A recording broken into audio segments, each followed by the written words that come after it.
Hello મિત્રો, progress કિચનમાં આપનું સ્વાગત છે। તો આજે આપણે બનાવીશું પલાળવાની કે આથો લાવવાની ઝંઝટ વિના એકદમ ઇન્સ્ટન્ટ અને ઝડપથી બની જાય એવા દૂધીના ઢોકળા। ઢોકળા બનાવવા માટે મેં અહીં આ રીતનો એક ટુકડો દૂધીનો લઈ લીધો છે। તો પહેલા આપણે એની છાલ ઉતારી લઈશું।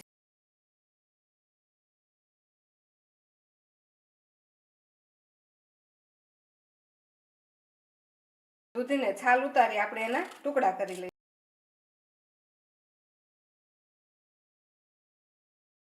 તો અહીં મેં દૂધીના કટકા કરી અને એક વાટકી ભરી લીધી છે। તો આ એક વાટકી દૂધીના ટુકડા છે અને તેની સાથે આપણે એક વાટકી રવો લેવાનો છે।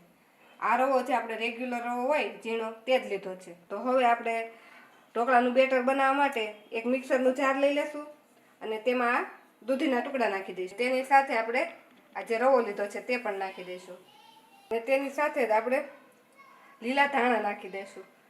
આ રીતે આપણે થોડાક લીલા ધાણા નાખીશું તો આપણા ઢોકળા એકદમ ગ્રીન કલરના બનશે। અને આ 5 નંગ મેં મરચી લીધી છે તે નાખી, 1.5 ઇંચ જેટલો આદુનો ટુકડો લીધો તો તેને મેં આ રીતે કટકા કરી લીધા છે તે નાખીશું। થોડુંક આ લીલું લસણ લીધું છે, 2 થી 3 કળી જેટલું, તે નાખીશું। લીલું લસણની જગ્યાએ તમે સૂકું લસણ પણ નાખી શકો અને લસણ ન નાખવું હોય તો સ્કીપ પણ કરી શકો। તેની સાથે આપણે જે માપથી રવો લીધો તો તે વાટકીને પા વાટકી એટલે કે ચોથા ભાગનું આપણે એમાં દહીં નાખીશું અને એ જ વાટકીથી ચોથા ભાગનું આપણે પાણી નાખીશું। સ્વાદ પ્રમાણે આપણે મીઠું નાખીશું। ઢોકળાને ખાટો મીઠો સ્વાદ આપવા માટે અને જે આપણે દહીં નાખ્યું છે એના સ્વાદને બેલેન્સ કરવા માટે આપણે 1 ચમચી જેટલી ખાંડ નાખીશું। આ ઢોકળાને આપણે ગ્રીન કલર આપવા માટે આપણામાં બીજા કોઈ મસાલા નહીં ઉમેરીએ। જો આપણે બીજા બધા કોઈ મસાલા જીરું કે એવું બધું ઉમેરશું તો આપણા ઢોકળાનો કલર ગ્રીન નહીં આવે અને આપણે આમાં એટલા માટે હળદર પણ નહીં ઉમેરીએ। હવે આને આપણે પીસી લઈશું। આપણું આ દૂધ અને રવાનું બેટર પીસાઈને રેડી થઈ ગયું છે। તે પીસાતા એકદમ આવું સ્મૂથ પીસાઈ ગયું છે અને તેમાં આપણે લીલા ધાણા અને દૂધી નાખેલી છે એટલે તેનો કલર પણ આવો એકદમ લાઇટ ગ્રીન જેવો થયો છે। તો આ બેટરને આપણે એક વાસણમાં કાઢી લઈશું। તો આપણો બેટર બનીને રેડી થઈ ગયો છે। તો આને આપણે 10 મિનિટ માટે ઢાંકી દઈશું જેથી જે આપણો રવો હોય તેને જેટલું પાણી શોષવું હોય એટલું શોષી લે। તો આપણું બેટર 10 મિનિટ માટે રેસ્ટ લે છે ત્યાં આપણે ઢોકળાની તૈયારી કરી લઈએ। તો આ રીતે ઢોકળિયું કે આપણે જે સ્ટીમર હોય તે લઈ લેશું અને તેમાં તળિયે પાણી નાખી દઈશું। જો તમારી પાસે ઢોકળિયું ન હોય તો આ પ્રોસેસ તમે તપેલામાં પણ કરી શકો અને આપણે જે ડીશમાં આપણે ઢોકળા બનાવવા હોય તે ડીશમાં આપણે આ રીતે થોડુંક તેલ લગાવી દઈશું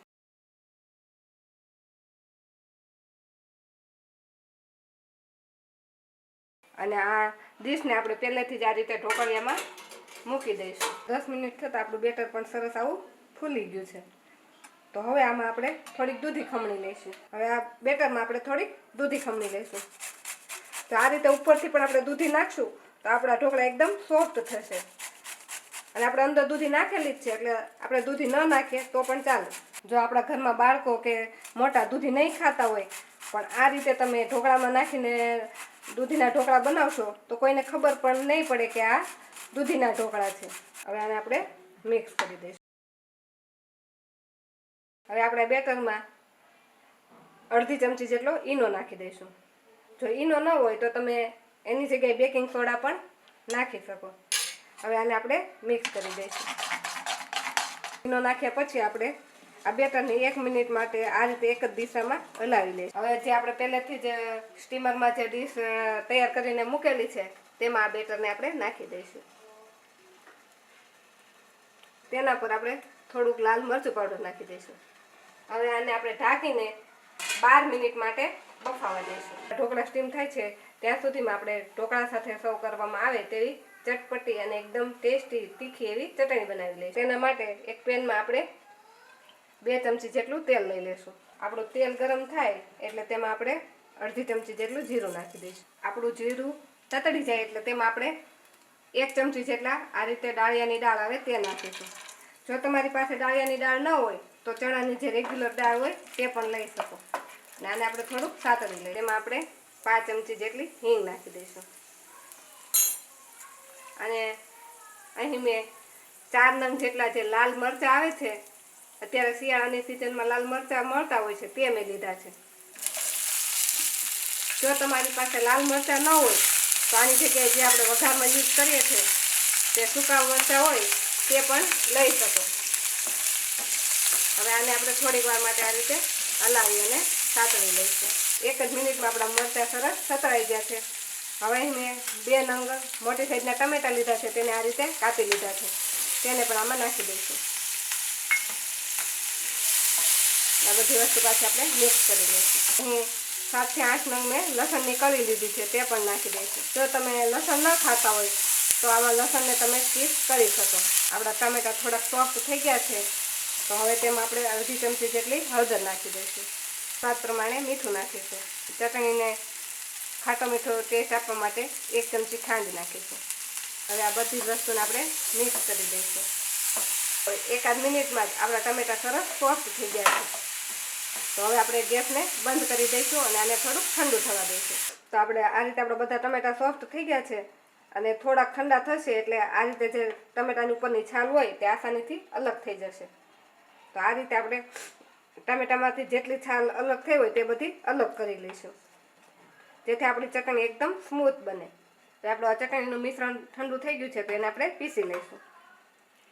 એકદમ સરસ એવી આપણી ચટણી પીસાઈને રેડી થઈ ગઈ છે. હવે આ ચટણીને આપણે બાઉલમાં કાઢી લઈશું. 12 મિનિટ જેટલો સમય થઈ ગયો છે અને આપણા ઢોકળા પણ એકદમ સરસ બફાઈ ગયા છે. તો પહેલાં આપણે એને ચેક કરી લઈએ. જો આ રીતે છરીથી ચેક કરતાં આપણી છરી એકદમ ચોખ્ખી જ બહાર આવે છે. તો આપણા ઢોકળા સરસ બફાઈ ગયા છે. તો આપણા ઢોકળા થોડાક ઠંડા થઈ ગયા છે. હવે એને આપણે કાપી લઈશું.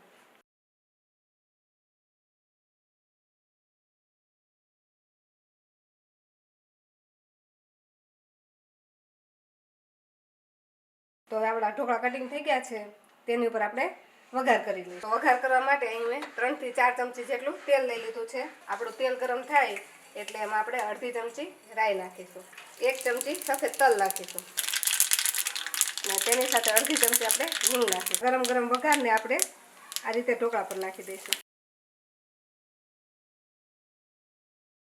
તેના પર આપણે લીલા ધાણા નાખી દઈશું. ઇન્સ્ટન્ટ એવા આપણા દૂધીના ઢોકળા બનીને રેડી થઈ ગયા. જો તમને અમારો આજનો વિડીયો ગમ્યો હોય તો અમારા વિડીયોને લાઇક કરો અને પ્રોગ્રેસ કિચન ચેનલને સબસ્ક્રાઈબ કરો.